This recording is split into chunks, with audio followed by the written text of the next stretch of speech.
Sabarimala സ്വർണ്ണക്കൊള്ളയിൽ Thiruvithamkoor Devaswom board മുൻ president A Padmakumar അടക്കമുള്ളവരെ പ്രതി ചേർത്ത് പ്രത്യേക അന്വേഷണ സംഘം. ബോർഡ് അംഗങ്ങളുടെ അറിവോടെയാണ് പാളികൾ ഇളക്കിമാറ്റി കൊണ്ടുപോയതെന്ന് എഫ്ഐആറിൽ വ്യക്തമാക്കുന്നു. നിയമവിരുദ്ധമായി ഒന്നും ചെയ്തിട്ടില്ലെന്ന് എ പത്മകുമാർ പറഞ്ഞു. ശ്രീകോവിലിലെ കട്ടിളപ്പാളിയിലെ സ്വർണം തട്ടിയെടുത്ത കേസിലാണ് ബോർഡ് അംഗങ്ങളെ പ്രത്യേക അന്വേഷണ സംഘം പ്രതി ചേർത്തത്. 8ാം പ്രതിയാക്കിയാണ് എഫ്ഐആർ. CPM നേതാവും അന്നത്തെ ബോർഡ് പ്രസിഡന്റുമായ A Padmakumar, KP Sankaradas, K Raghavan, Devaswom commissioner N Vasu എന്നിവരും പ്രതികളായി. ബോർഡിന് നഷ്ടമുണ്ടാക്കാനായി ഇവർ മറ്റു പ്രതികളുമായി ചേർന്ന് ഗൂഢാലോചന നടത്തിയതായി എഫ്ഐആറിൽ വ്യക്തമാക്കുന്നു. ഒറ്റതിരിഞ്ഞ് ആക്രമിക്കാനാണ് ശ്രമമെങ്കിൽ അത് നടക്കില്ലെന്നായിരുന്നു പ്രതിയേർത്തതിനോടുള്ള എ പത്മകുമാറിന്റെ പ്രതികരണം. എന്നെ ഒറ്റതിരിച്ച് ആക്രമിക്കാനാണ് ശ്രമിക്കുന്നതെങ്കിൽ ഒറ്റതിരിച്ച് കീഴ്പ്പെടുത്താൻ ഒക്കില്ല. നിയമവിരുദ്ധമായി ഞാനൊന്നും ചെയ്തിട്ടില്ല. 2019 ദേവസ്വം കമ്മീഷണർ എന്ന നിലയിലാണ് മുൻ ബോർഡ് പ്രസിഡന്റ് കൂടിയായ N വാസുവിനെ 3ാം പ്രതിയാക്കിയിരിക്കുന്നത്. എന്റെ ഈ കാലയളവിൽ നടന്നിട്ടുള്ള കാര്യങ്ങൾ തികച്ചും സുതാര്യമായിട്ട് തന്നെയാണ് നടന്നിട്ടുള്ളത്. ഉണ്ണികൃഷ്ണൻ പോറ്റിയുടെ നിർദ്ദേശപ്രകാരം സ്മാർട്ട് ക്രിയേഷനിൽ നിന്ന് സ്വർണം ഏറ്റുവാങ്ങിയ കൽപേഷാണ് കേസിലെ 2ാം പ്രതി. അന്വേഷണത്തിന്റെ ഭാഗമായി SIT സംഘം ചെന്നൈയിലെ സ്മാർട്ട് ക്രിയേഷനിലെത്തി പരിശോധന നടത്തി. ഉണ്ണികൃഷ്ണൻ പോറ്റിയെയും ദേവസ്വം ബോർഡ് അംഗങ്ങളെയും ഉദ്യോഗസ്ഥരെയും വൈകാതെ ചോദ്യം ചെയ്യാനാണ് SITയുടെ നീക്കം. മീഡിയ 1 തിരുവനന്തപുരം. ശബരിമല സ്വർണ്ണ കവർച്ചയിൽ ദേവസ്വം ബോർഡിനെ സംശയമുനയിൽ നിർത്തി ദേവസ്വം വിജിലൻസ് റിപ്പോർട്ട്. ദ്വാരപാലക ശില്പപാളികൾ നിയമവിരുദ്ധമായി ഉണ്ണികൃഷ്ണൻ പോറ്റി പുറത്തു കൊണ്ടുപോയത് ദേവസ്വം ബോർഡിന്റെ വീഴ്ചയാണെന്ന് റിപ്പോർട്ടിൽ പറയുന്നു. ബോർഡിനെതിരെ തുടർ നടപടി വേണമെന്ന് ശുപാർശ ചെയ്യുന്ന റിപ്പോർട്ടിന്റെ പകർപ്പ് മീഡിയ 1-ന്. ശബരിമല സ്വർണ്ണക്കവർച്ച അന്വേഷിച്ച ദേവസ്വം വിജിലൻസ് SP സുനിൽകുമാർ ഹൈക്കോടതിയിൽ സമർപ്പിച്ച റിപ്പോർട്ടിലാണ് ഗുരുതര കണ്ടെത്തലുകൾ. ദ്വാരപാലക ശില്പപാളികൾ ഉണ്ണികൃഷ്ണൻ പോറ്റി പുറത്തു കൊണ്ടുപോയത് ട്രാവൻകൂർ ദേവസ്വം മാനുവലിന് എതിരാണ്. എന്നാൽ അത് കേവലം ഉദ്യോഗസ്ഥ വീഴ്ചയായി മാത്രം വ്യാഖ്യാനിക്കാനാവില്ല. 2019 ദേവസ്വം ബോർഡ് അധികൃതരുടെ പ്രേരണയോ സമ്മർദ്ദമോ നിർദ്ദേശമോ ഇതിന് പിന്നിൽ ഉണ്ടായിരുന്നുവെന്ന വസ്തുത ഗൗരവമായി അന്വേഷിക്കേണ്ടതാണ്. ദ്വാരപാലക ശില്പപാളികൾ പുറത്തു കൊണ്ടുപോയത് 2019 ബോർഡിന്റെ വൻ വീഴ്ച. തുടർ നടപടി വേണം. 2019 ജൂലൈ 20 ഉണ്ണികൃഷ്ണൻ പോറ്റി ശബരിമലയിൽ നിന്ന് കൊണ്ടുപോയ ദ്വാരപാലക ശില്പപാളികൾ 49 ദിവസം കഴിഞ്ഞാണ് തിരികെ എത്തിച്ചത്. ഇത് ദേവസ്വം ബോർഡ് അധികൃതർ അറിഞ്ഞില്ലെന്ന് കരുതാനാവില്ല. ഉദ്യോഗസ്ഥരുടെ മാത്രം താൽപര്യപ്രകാരം ചെയ്തുവെന്നും വിശ്വസിക്കാനാവില്ല. മുൻ അഡ്മിനിസ്ട്രേറ്റീവ് ഓഫീസർ മുരാരി ബാബു അടക്കമുള്ള ഉദ്യോഗസ്ഥർക്കെതിരെയും റിപ്പോർട്ടിൽ രൂക്ഷ വിമർശനമുണ്ട്. ഈ റിപ്പോർട്ടിന്റെ അടിസ്ഥാനത്തിലാണ് പ്രത്യേക അന്വേഷണ സംഘം 2019 ദേവസ്വം ബോർഡിനെ കൂടി FIRൽ പ്രതി ചേർത്തതെന്നാണ് നിഗമനം. മീഡിയ 1 തിരുവനന്തപുരം. സംസ്ഥാന സർക്കാരിനെയും CPMനെയും പ്രതിസന്ധിയിലാക്കുന്നതാണ് സ്വർണ്ണപ്പാളി വിവാദത്തിൽ 2019 ദേവസ്വം ബോർഡിനെ വിരൽ ചൂണ്ടിയുള്ള FIR. CPM ഭരിക്കുന്ന വകുപ്പിൽ CPM നിയമിച്ച ബോർഡ് പ്രസിഡന്റ് ഉണ്ടായിരുന്ന കാലത്താണ് ക്രമക്കേട് നടന്നത്. പഠിച്ചിട്ട് പ്രതികരിക്കാമെന്ന നിലപാടാണ് ദേവസ്വം മന്ത്രിയായിരുന്ന കടകംപള്ളി സുരേന്ദ്രൻ സ്വീകരിച്ചത്. വിഷയം രാഷ്ട്രീയമായി കത്തിക്കാൻ പ്രതിപക്ഷവും തീരുമാനിച്ചിട്ടുണ്ട്. 2019 ദേവസ്വം ബോർഡിനെ സംശയത്തിൽ നിർത്തുന്നതാണ് ദേവസ്വം വിജിലൻസിന്റെ അന്വേഷണ റിപ്പോർട്ട്. ഈ കാലഘട്ടത്തിൽ ദേവസ്വം വകുപ്പ് ഭരിച്ചിരുന്നത് CPMന്റെ സംസ്ഥാന കമ്മിറ്റി അംഗമായ കടകംപള്ളി സുരേന്ദ്രൻ. ദേവസ്വം പ്രസിഡന്റായിരുന്നത് പത്തനംതിട്ടയിലെ CPMന്റെ പ്രധാന നേതാവ് എ പത്മകുമാർ. ദേവസ്വം വിജിലൻസ് ബോർഡിലേക്ക് സംശയമുന നീട്ടിയതോടെ പാർട്ടിയും സംസ്ഥാന സർക്കാരും പ്രതിസന്ധിയിലായിട്ടുണ്ട്. എന്നാൽ വിഷയത്തെക്കുറിച്ച് പ്രതികരിക്കാൻ അന്നത്തെ ദേവസ്വം മന്ത്രിയായ കടകംപള്ളി സുരേന്ദ്രൻ തയ്യാറായില്ല. ഞാൻ എന്താണെന്ന് മനസ്സിലാക്കിയിട്ട് പോയി. 2019 SIT അന്വേഷണത്തിൽ ആര് പ്രതിയായാലും നടപടി ഉറപ്പാണെന്നും കള്ളന്മാരെയെല്ലാം ജയിലിലടയ്ക്കുമെന്നും ദേവസ്വം മന്ത്രി VN വാസവൻ പ്രതികരിച്ചു. SIT അന്വേഷിച്ച് പ്രതികളായി കൊണ്ടുവരുന്ന കൃത്യമായി ആരായിരുന്നാലും X or Y എന്നാണ് ഞാൻ അന്ന് തന്നെ പറഞ്ഞു. അതിനകത്തൊന്നും ഒരു സംശയമില്ല. ഗവൺമെന്റ് നിലപാടും കോടതിയുടെ നിലപാടും ഒന്ന് തന്നെയാണ്. സ്വർണ്ണപ്പാളി വിവാദത്തിൽ മുഖം നോക്കാത്ത നടപടി ഉണ്ടാകുമെന്ന് മന്ത്രി V ശിവൻകുട്ടി. ആരായിരുന്നാലും എത്ര സ്വാധീനമുള്ളവരായിരുന്നാലും ഏത് പാർട്ടി നേതാവായിരുന്നാലും മുഖം നോക്കാതെയുള്ള നടപടി തന്നെ ഉണ്ടാകുമെന്നുള്ള കാര്യത്തിൽ ഒരു തർക്കവും വേണ്ട. യഥാർത്ഥ കുറ്റവാളികൾ ഒളിഞ്ഞിരിക്കുകയാണെന്ന് AICC general secretary KC Venugopal. അയ്യപ്പന്റെ മുതൽ കട്ടവർക്ക് ആരായാലും അവരെ പൊതുജന മധ്യത്തിൽ കൊണ്ടുവരുന്നത് വരെയുള്ള പോരാട്ടവുമായി ഞങ്ങൾ മുന്നോട്ട് പോകും. ദേവസ്വം ബോർഡിനെ പിരിച്ചുവിടണമെന്ന് UDF കൺവീനർ അടൂർ പ്രകാശ്. മന്ത്രി ഉൾപ്പെടെയുള്ള ആളുകൾ അന്തസ്സുള്ളവരാണെങ്കിൽ രാജിവെച്ച് പുറത്തു പോവുകയാണ് അവർ ചെയ്യേണ്ടതായിട്ടുള്ളത്. അത് മന്ത്രി മാത്രമല്ല, അതേപോലെ തന്നെ ദേവസ്വം ബോർഡിനെ പിരിച്ചുവിടണം. തദ്ദേശ തെരഞ്ഞെടുപ്പ് പ്രഖ്യാപിക്കും മുമ്പ് വിവാദങ്ങൾ അവസാനിപ്പിക്കാനുള്ള നീക്കമാണ് സർക്കാർ തലത്തിൽ നടക്കുന്നത്. 6 ആഴ്ചത്തെ സമയം അന്വേഷണത്തിന് നൽകിയിട്ടുണ്ടെങ്കിലും അതിനു മുമ്പ് റിപ്പോർട്ട് സമർപ്പിക്കാനുള്ള നിർദ്ദേശം മുഖ്യമന്ത്രി തന്നെ നൽകിയിട്ടുണ്ട്. മീഡിയ 1 തിരുവനന്തപുരം. ശബരിമലയിലെ സ്വർണ്ണക്കൊള്ളയിൽ അന്വേഷണത്തിന് എൻഫോഴ്സ്മെന്റ് ഡയറക്ടറേറ്റും ഇഡി പ്രാഥമിക അന്വേഷണം ആരംഭിച്ചു. ECIR രജിസ്റ്റർ ചെയ്യും. സാമ്പത്തിക ഇടപാടുകൾ, പണപ്പിരിവ്, കള്ളപ്പണ ഇടപാടുകൾ എന്നിവയെപ്പറ്റി അന്വേഷിക്കും. പ്രത്യേക അന്വേഷണ സംഘത്തിന്റെ FIR പകർപ്പ് ഇഡി ആവശ്യപ്പെടും. SIT റിപ്പോർട്ട് സമർപ്പിച്ച ശേഷം തുടർ നടപടികളെടുക്കും. ഓപ്പറേഷൻ നുങ്കോറിൽ പിടിച്ചെടുത്ത വാഹനം വിട്ടുകിട്ടാനായി നടൻ ദുൽഖർ സൽമാൻ കസ്റ്റംസിന് അപേക്ഷ നൽകി. ഹൈക്കോടതി അനുമതി നൽകിയതിന്റെ അടിസ്ഥാനത്തിലാണ് നീക്കം. അഭിഭാഷകൻ മുഖേനയാണ് കസ്റ്റംസ് അഡീഷണൽ ഡയറക്ടർക്ക് അപേക്ഷ നൽകിയത്. ഓപ്പറേഷൻ നുംകൂറിന്റെ ഭാഗമായി കസ്റ്റംസ് പിടിച്ചെടുത്ത ലാൻഡ് റോവർ വിട്ടുകെട്ടണം എന്നാവശ്യപ്പെട്ട് നേരത്തെ തന്നെ ദുൽഖർ സൽമാൻ ഹൈക്കോടതിയെ സമീപിച്ചിരുന്നു. വിശദമായ വാദം കേട്ട കോടതി കസ്റ്റംസ് അഡീഷണൽ കമ്മീഷണർ ദുൽഖറിന്റെ ആവശ്യം പരിഗണിക്കണമെന്ന് ഇടക്കാല ഉത്തരവിട്ടു. രേഖകൾ പരിശോധിച്ച ശേഷമല്ലേ ഉടമസ്ഥർ വാഹനം വാങ്ങിയതെന്നും വാഹനങ്ങൾ കസ്റ്റഡിയിൽ വെച്ച് അന്വേഷണം നടത്തേണ്ട ആവശ്യമുണ്ടോ എന്നും കോടതി ചോദിച്ചിരുന്നു. വാഹനം വിട്ടു നൽകാൻ സാധിക്കില്ലെങ്കിൽ കാരണം വ്യക്തമാക്കണമെന്നും കസ്റ്റംസിനോട് ഹൈക്കോടതി നിർദ്ദേശിച്ചിരുന്നു. ഇതിന്റെ അടിസ്ഥാനത്തിലാണ് ലാൻഡ് റോവർ വിട്ടുകിട്ടാൻ ദുൽഖർ അഭിഭാഷകൻ മുഖേന അപേക്ഷ നൽകിയത്. ദുൽഖറിന്റെ 3 വാഹനങ്ങൾ പിടിച്ചെടുത്തെങ്കിലും ഒരു വാഹനം മാത്രം വിട്ടു നൽകാൻ ആവശ്യപ്പെട്ടാണ് നടൻ കോടതിയെ സമീപിച്ചത്. കസ്റ്റംസ് അന്വേഷണത്തിന് പിന്നാലെ ഇഡിയും കേസിൽ പ്രാഥമിക പരിശോധന നടത്തിയിരുന്നു. നടന്മാരുടെ അടക്കം വീടുകളിൽ പരിശോധന നടത്തിയ ഇഡി ചെന്നൈയിലായിരുന്ന ദുൽഖർ സൽമാനെ കൊച്ചിയിലെ വീട്ടിലേക്ക് വിളിച്ചു വരുത്തി മൊഴിയെടുക്കുകയും ചെയ്തിരുന്നു. മീഡിയ 1 കൊച്ചി. എറണാകുളം കോതമംഗലത്തെ യുവതിയുടെ ആത്മഹത്യയിൽ ലവ് ജിഹാദ് ആരോപണം നിലനിൽക്കില്ലെന്ന് കുറ്റപത്രം. പ്രതി റമീസ് യുവതി നിർബന്ധിത മതപരിവർത്തനം നടത്തിയിട്ടില്ലെന്നാണ് പോലീസ് കുറ്റപത്രത്തിൽ പറയുന്നത്. പ്രണയം തുടരാനാകില്ലെന്ന മനോവിഷമത്തിലാണ് യുവതി ജീവനൊടുക്കിയതെന്നാണ് പോലീസിന്റെ കണ്ടെത്തൽ. സുഹൃത്ത് റമീസ് പ്രണയബന്ധത്തിൽ നിന്ന് പിന്മാറിയതിന്റെ നിരാശയിലാണ് യുവതി ആത്മഹത്യ ചെയ്തതെന്നാണ് കുറ്റപത്രത്തിലുള്ളത്. ഇരുവരും നേരത്തെ വിവാഹിതരാവാൻ തീരുമാനിച്ചിരുന്നു. അതിനിടയിലുണ്ടായ തർക്കത്തെ തുടർന്ന് റമീസ് തന്റെ ഫോൺ പോലും എടുക്കാത്തത് പെൺകുട്ടിയെ സമ്മർദ്ദത്തിലാക്കിയിരുന്നു. ഇതോടെയാണ് പെൺകുട്ടി ജീവനൊടുക്കിയതെന്നാണ് കണ്ടെത്തൽ. മരണത്തിന് കാരണം നിർബന്ധിത മതപരിവർത്തനമാണെന്ന് യുവതിയുടെ കുടുംബമാണ് ആദ്യം ആരോപണം ഉന്നയിച്ചത്. തൊട്ടുടനെ പെൺകുട്ടി ലവ് ജിഹാദിന്റെ ഇരയാണെന്നാരോപിച്ച് BJP രംഗത്ത് വരികയും കേന്ദ്രമന്ത്രി ഉൾപ്പെടെ കുടുംബത്തെ സന്ദർശിക്കുകയും ചെയ്തിരുന്നു. പിന്നാലെ NIA അന്വേഷണം ആവശ്യപ്പെട്ട് മുഖ്യമന്ത്രിക്ക് കുടുംബം പരാതി നൽകുകയും ചെയ്തു. എന്നാൽ നിർബന്ധിത മതപരിവർത്തനത്തിന് ശ്രമിച്ചതിന് തെളിവില്ലെന്നാണ് അന്വേഷണത്തിനൊടുവിൽ പോലീസ് കണ്ടെത്തിയിരിക്കുന്നത്. വിവാഹ വാഗ്ദാനം നൽകിയുള്ള പീഡനം, ആത്മഹത്യാ പ്രേരണ കുറ്റം, ദേഹോപദ്രവം ഏൽപ്പിക്കൽ എന്നീ വകുപ്പുകളാണ് പ്രതിയായ റമീസിനെതിരെ ചുമത്തിയിരിക്കുന്നത്. കേസിൽ റമീസിന്റെ മാതാവിനെയും പിതാവിനെയും കൂടാതെ ഒരു സുഹൃത്തിനെയും പ്രതി ചേർത്തിരുന്നു. കുറ്റപത്രം ഈ ആഴ്ച കോതമംഗലം മജിസ്ട്രേറ്റ് കോടതിയിൽ പോലീസ് സമർപ്പിക്കും.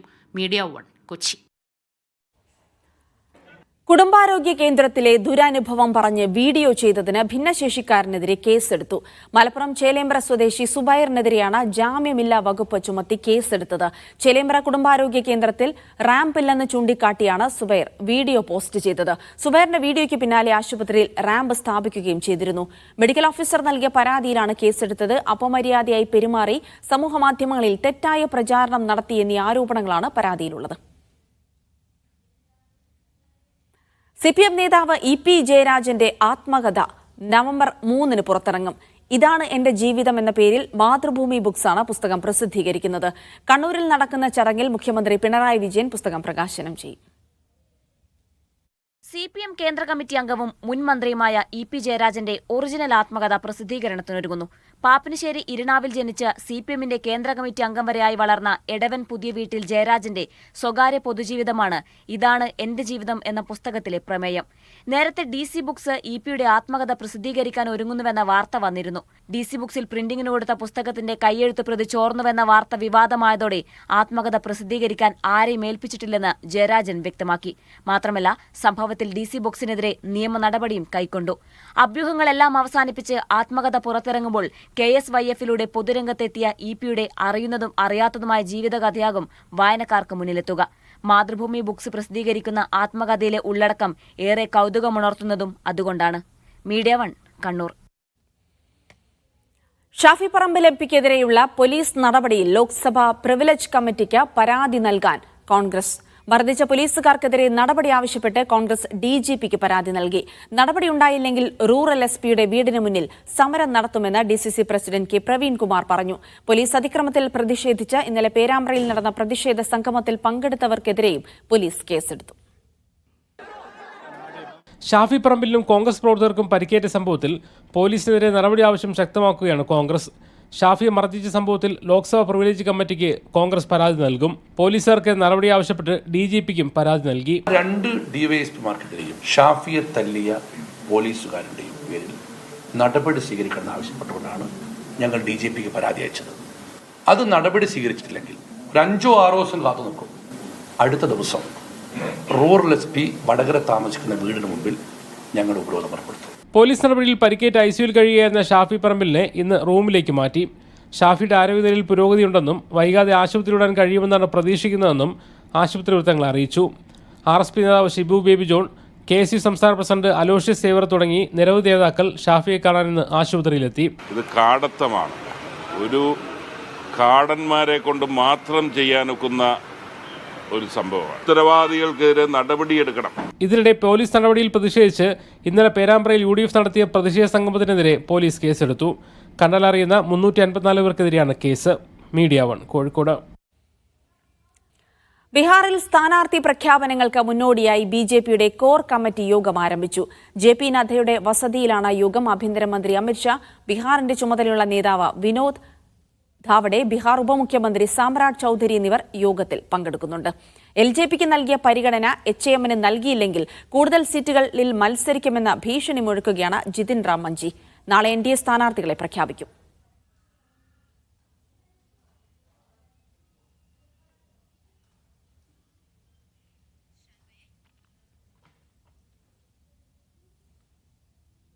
കൊല്ലം നിലമേലിൽ കാട്ടുപന്നി വയോധികയുടെ വിരൽ കടിച്ചെടുത്തു. കരിന്തലക്കാട് സ്വദേശി സാവിത്രിയമ്മയുടെ വിരലാണ് കാട്ടുപന്നി കടിച്ചെടുത്തത്. വീട്ടുമുറ്റത്ത് നിൽക്കുകയായിരുന്ന സാവിത്രിയെ കാട്ടുപന്നി ആക്രമിക്കുകയായിരുന്നു. പ്രദേശത്ത് വന്യജീവി ശല്യം രൂക്ഷമാണെന്നാണ് നാട്ടുകാരുടെ പരാതി. തൃശൂർ കുന്നംകുളത്ത് അതിഥി തൊഴിലാളിയുടെ കൊലപാതകത്തിൽ പ്രതിപിടിയിൽ. ഒഡീഷ സ്വദേശി ധരംബീർ സിംഗ് ആണ് അറസ്റ്റിലായത്. ഇന്നലെ രാത്രിയാണ് ഒഡീഷ സ്വദേശി പ്രിന്റുവിനെ പ്രതി കുത്തിക്കൊലപ്പെടുത്തിയത്. ചീട്ട് കളിക്കുന്നതിനിടെയുണ്ടായ തർക്കമാണ് കൊലപാതകത്തിലേക്ക് നയിച്ചതെന്ന് പോലീസ് അറിയിച്ചു. എറണാകുളം ഫോർട്ട് കൊച്ചിയിൽ വീണ്ടും ഓൺലൈൻ തട്ടിപ്പ്. ഇൻസ്റ്റഗ്രാം പേജിലെ പരസ്യത്തിലൂടെ 5,70,000 രൂപയാണ് തട്ടിയെടുത്തത്. വർക്ക് ഫ്രം ഹോമിലൂടെ വരുമാനം നേടാമെന്ന് വാഗ്ദാനം നൽകിയാണ് തട്ടിപ്പ് നടത്തിയത്. ദിവസവും 5,000 രൂപയുണ്ടാക്കാമെന്നായിരുന്നു പരസ്യം. പലപ്പോഴായി പ്രതിഫലം നൽകി വിശ്വസിപ്പിച്ചാണ് പണം തട്ടിയെടുത്തത്. തട്ടിപ്പിനിരയായ യുവതിയുടെ പരാതിയിൽ ഫോർട്ട് കൊച്ചി പോലീസ് കേസെടുത്തു. തദ്ദേശ തെരഞ്ഞെടുപ്പിൽ കൂടുതൽ വാർഡുകളിൽ നിന്നും മത്സരിക്കാൻ നീക്കവുമായി കേരള കോൺഗ്രസ് ജോസഫ് വിഭാഗം. ഇടുക്കി, കോട്ടയം, പത്തനംതിട്ട ജില്ലകളിൽ പുതുതായി രൂപീകരിച്ച വാർഡുകളാണ് PJ ജോസഫിന്റെ പാർട്ടിയുടെ ലക്ഷ്യം. ജോസഫ് വിഭാഗത്തിന്റെ നീക്കം മധ്യകേരളത്തിലെ UDFിലെ മറ്റ് കക്ഷികൾക്ക് തലവേദനയായേക്കും. UDFിൽ തദ്ദേശ തെരഞ്ഞെടുപ്പിനായുള്ള സീറ്റ് വിഭജന ചർച്ചകൾ തുടങ്ങാനിരിക്കവെയാണ് ജോസഫ് വിഭാഗത്തിന്റെ പുതിയ നീക്കം. ശക്തി കേന്ദ്രങ്ങൾ വിട്ടുകൊടുക്കേണ്ടതില്ലെന്ന നയമാണ് ഉഭയകക്ഷി ചർച്ചകളിൽ പാർട്ടി സ്വീകരിക്കുക. ന്യായമായ ആവശ്യം UDF നേതൃത്വം അവഗണിക്കില്ലെന്ന പ്രതീക്ഷയാണ് പാർട്ടി ചെയർമാൻ പങ്കുവയ്ക്കുന്നത്. അർഹതപ്പെട്ട സീറ്റുകൾ നമ്മൾ വാങ്ങിച്ചെടുക്കുക എന്ന് മാത്രമേ അത് UDF-ആയിട്ട് ഗമ്യമായിട്ട് തീർക്കാൻ കഴിയും. ഇടുക്കി ജില്ലയിലെ തൊടുപുഴ, അറക്കുളം, കുടയത്തൂർ, കോട്ടയത്തെ പാല, കടുത്തുരുത്തി, ചങ്ങനാശ്ശേരി, പത്തനംതിട്ടയിലെ റാന്നി എന്നീ തദ്ദേശ സ്ഥാപനങ്ങളിലെ വാർഡുകളാണ് പ്രധാനമായും ലക്ഷ്യമിടുന്നത്. ജോസഫ് ഗ്രൂപ്പിന്റെ നീക്കം പുതിയ വാർഡുകളിൽ കണ്ണുവച്ച മറ്റു കക്ഷികൾക്ക് വെല്ലുവിളിയായേക്കും. സീറ്റുകൾ പലയിടത്തും വർദ്ധിച്ചിട്ടുണ്ട്. അതിനാനുപാതികമായി മുസ്ലിം ലീഗിനും അർഹത ഉണ്ടാവുമല്ലോ. അത് കേരളത്തിൽ എല്ലായിടത്തും ചർച്ചകൾ നടക്കും. തിരഞ്ഞെടുപ്പ് ലക്ഷ്യമിട്ട് ആരംഭിച്ച സംഘടനാ പുനരുജ്ജീവന പ്രവർത്തനങ്ങൾ അവസാന ഘട്ടത്തിലാണ്. കൂടുതൽ സീറ്റുകൾ നേടുക എന്നത് തന്നെയാണ് പ്രവർത്തകർക്കിടയിലും ഉയരുന്ന വികാരം. വരാനിരിക്കുന്ന നിയമസഭാ തെരഞ്ഞെടുപ്പിൽ UDF അധികാരത്തിലെത്തിയാലുമില്ലെങ്കിലും രാഷ്ട്രീയ പ്രാധാന്യം ഉറപ്പിക്കേണ്ടത് ജോസഫ് വിഭാഗത്തിന് അനിവാര്യമാണ്. ഇത് ലക്ഷ്യമിട്ടുകൊണ്ടുകൂടിയാണ് തദ്ദേശ തെരഞ്ഞെടുപ്പിൽ കൂടുതൽ സീറ്റുകൾക്കായുള്ള അവകാശവാദം ഉന്നയിക്കുന്നത്. മീഡിയ 1 ഇടുക്കി. വിമാന കമ്പനിയായ ഇൻഡിഗോയ്ക്ക് 40 ലക്ഷം രൂപ പിഴയിട്ട് DGCA. പൈലറ്റുമാർക്ക് പരിശീലനം നൽകേണ്ട സിമുലേറ്ററുകൾക്ക് യോഗ്യതാ മാനദണ്ഡങ്ങളില്ലെന്ന് കാട്ടിയാണ് നടപടി. കാറ്റഗറി C വിഭാഗത്തിൽപ്പെടുന്ന കോഴിക്കോട്, ലേ, കാഠ്മണ്ഡു എന്നീ വിമാനത്താവളങ്ങളിൽ ഇറക്കാൻ വേണ്ട പരിശീലനം നൽകുന്നില്ല. ക്യാപ്റ്റന്മാരും ഫസ്റ്റ് ഓഫീസർമാരുമായ 1700 പൈലറ്റുമാർക്കാണ് പരിശീലനം ലഭിക്കേണ്ടത്. ആവശ്യമായ നടപടികൾ സ്വീകരിക്കണമെന്നും DGCA നിർദ്ദേശിച്ചു.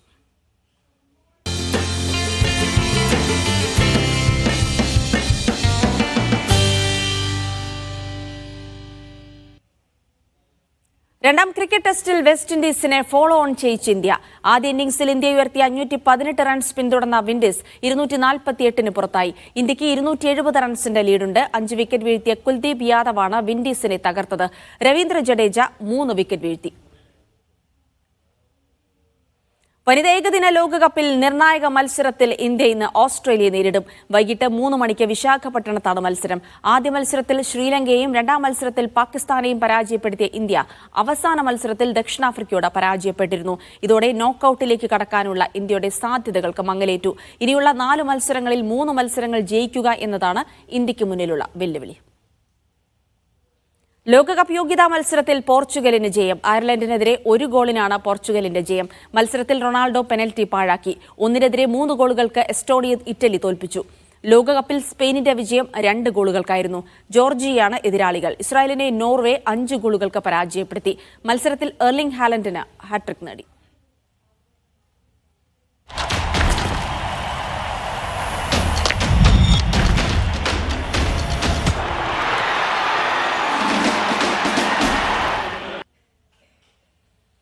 സൂപ്പർ ലീഗ് കേരള ഫുട്ബോളിൽ ഇന്ന് മലപ്പുറം FC കണ്ണൂർ വാരിയേഴ്സിനെ നേരിടും. മഞ്ചേരി പയ്യനാട് സ്റ്റേഡിയത്തിൽ രാത്രി 7:30 മത്സരം. ആദ്യ മത്സരത്തിൽ തൃശൂർ മാജിക് FCയെ സ്വന്തം തട്ടകത്തിൽ വെച്ച് തന്നെ പരാജയപ്പെടുത്തിയ ആത്മവിശ്വാസത്തിലാണ് മലപ്പുറം വീണ്ടും ഇറങ്ങുന്നത്. തിരുവനന്തപുരത്തെത്തി കൊമ്പൻസിനെ കടപുഴക്കിയാണ് കണ്ണൂരെത്തുന്നത്. കൊച്ചിയിൽ പരമ്പരാഗത രീതിയിലൊരു സ്പാനിഷ് കല്യാണം നടന്നു. കണ്ണൂർ സ്വദേശി റയ, ഹോണ്ടുറാസ് സ്വദേശി ഹൊസെ എന്നിവരുടെ വിവാഹമാണ് പരമ്പരാഗത ഹോണ്ടുറാസ് രീതിയിൽ കൊച്ചി വില്ലിംഗ്ടൺ ഐലൻഡിലെ താജ് മലബാർ റിസോർട്ട്സിൽ നടന്നത്. ഇരുവരുടെയും കണ്ടുമുട്ടലും പ്രണയവും വിവാഹ വിശേഷങ്ങളുമൊക്കെ റയയും ഹൊസയും മീഡിയ വണ്ണുമായി പങ്കുവയ്ക്കുകയാണ്.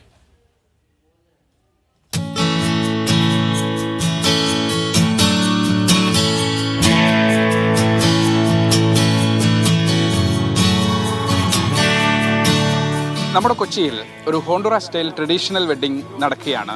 കണ്ണൂർ സ്വദേശിയായ റയ, ഹോണ്ടുറാസ് സ്വദേശിയായ വരൻ ഹൊസെ, രണ്ടുപേരുടെയും കല്യാണം അതിമനോഹരമായി കൊച്ചിയിൽ നടന്നു. അവർ തന്നെ നമുക്കൊപ്പം ചേരുകയാണ്.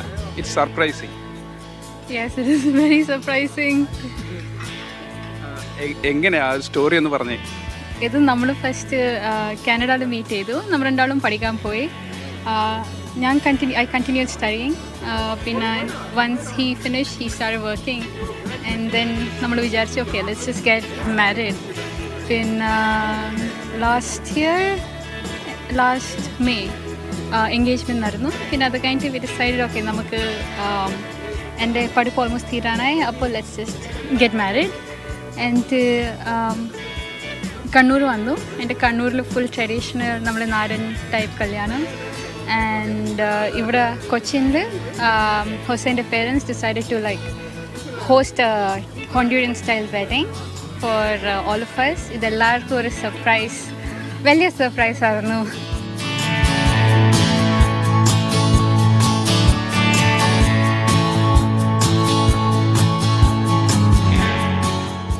It's been beautiful to celebrate both weddings here. Raya's family has been so welcoming, and celebrating the Hindu-style wedding in Kannur with all her family and relatives was so special. It was a little bit shocking at first. I tried not to get any spoilers of all the traditions, but it was amazing and I enjoyed it a lot.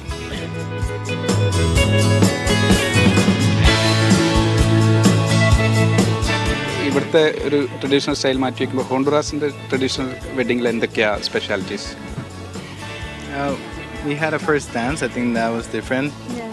We had a first dance that we kind of improvised a little bit, but it was nice. And then we made Raya and her dad slow dance, and then I slow dance with my mom, and we had a little toast. And I think those are a little bit of the differences. റയയെ സംബന്ധിച്ച് ഈ ഒരു കല്യാണത്തിലെ എന്തൊക്കെയാണ് ഒരു പ്രധാനപ്പെട്ട attractions ഒക്കെ? നമ്മൾ ഇങ്ങനെ English wedding ഒക്കെ മൂവിയിലൊക്കെ കാണുന്ന പോലെ ഇത് main attraction is the entry, the bridal entry, the groom entry, and groom കറിയുന്നത്. സാധാരണ ഇങ്ങനത്തെ style വെഡ്ഡിങ്ങിൽ it's just very few people, so we had like 30 people come to this wedding. In this wedding we had vows that we wrote, or kind of like what we wanted to share to each other, like small like promises of how we're gonna take care of each other. And in the Hindu style wedding, we didn't get a chance to talk too much in front of everyone, but